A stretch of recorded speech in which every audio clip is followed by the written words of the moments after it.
page for the first day of November, Monday, November 1st, 2021. Thanks for joining us. I'm George Gerbo.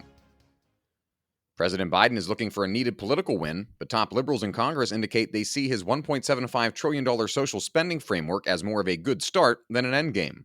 Valerie Richardson and Harris Alec report Senate Budget Committee Chairman Bernie Sanders told CNN he worked the phones over the weekend trying to reinsert items dropped from the slimmed-down White House package, including paid family and medical leave, Medicare dental and vision coverage, and Medicare drug price negotiations.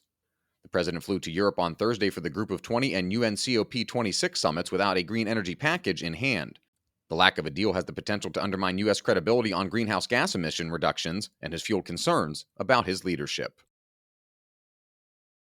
In foreign affairs, top Biden administration officials are warning that Iran's nuclear program is starting to be a problem. Ben Wolfgang reports Secretary of State Antony Blinken told CBS that the U.S. and its allies have limited time to strike a deal with Iran before it stockpiles enough material for a nuclear bomb. He said the administration is hopeful that all sides can come back into compliance with the 2015 Joint Comprehensive Plan of Action, an agreement that limited Iran's nuclear weapons program in exchange for the lifting of economic sanctions. President Biden confirmed that talks with Iran, which have been on hold since Iranian President Ibrahim Raisi came to power in June, will soon resume. An Iran equipped with nuclear bombs would be a national security and foreign policy nightmare for the U.S. and its long-standing regional ally, Israel.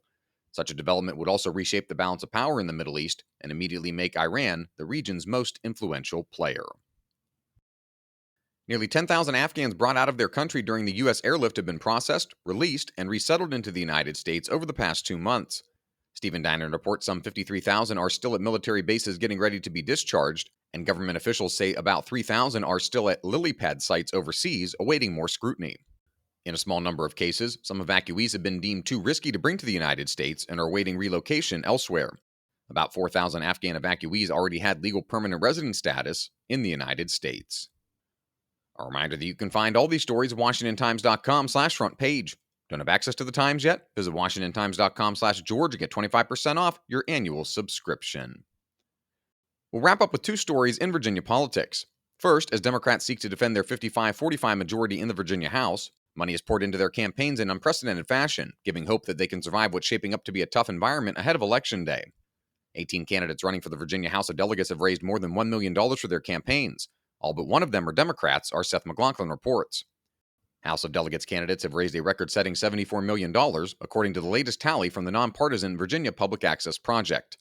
Democrats accounted for slightly more than 2/3 of that by pulling in $50.8 million. Republicans see an outside chance to capture the seats needed to retake control in the House of Delegates and regain a foothold 2 years after losing the majority for the first time in 20 years. The money, though, gives Democrats the better odds. And finally, Democratic gubernatorial nominee Terry McAuliffe has made wooing black voters a top priority in the homestretch in Virginia's neck-and-neck race for governor. In the final days of the campaign, Mika Selner reports McAuliffe is making stops across the Commonwealth alongside some of Congress's prominent black members: House Majority Whip Jim Clyburn of South Carolina, California Congresswoman Barbara Lee, and Virginia Congressman Bobby Scott. Polls show a deficit in McAuliffe's support among black Virginians, some of whom told Mika they harbored doubts about his commitment to them. Find all of today's front page stories at WashingtonTimes.com/front page or on the Washington Times app, and follow us on all of your favorite podcast platforms for free. Just search Washington Times. You can also find us on Twitter and Instagram at Wash Times for breaking news, sports, commentary, and more. For the Washington Times, I'm George Gerbo.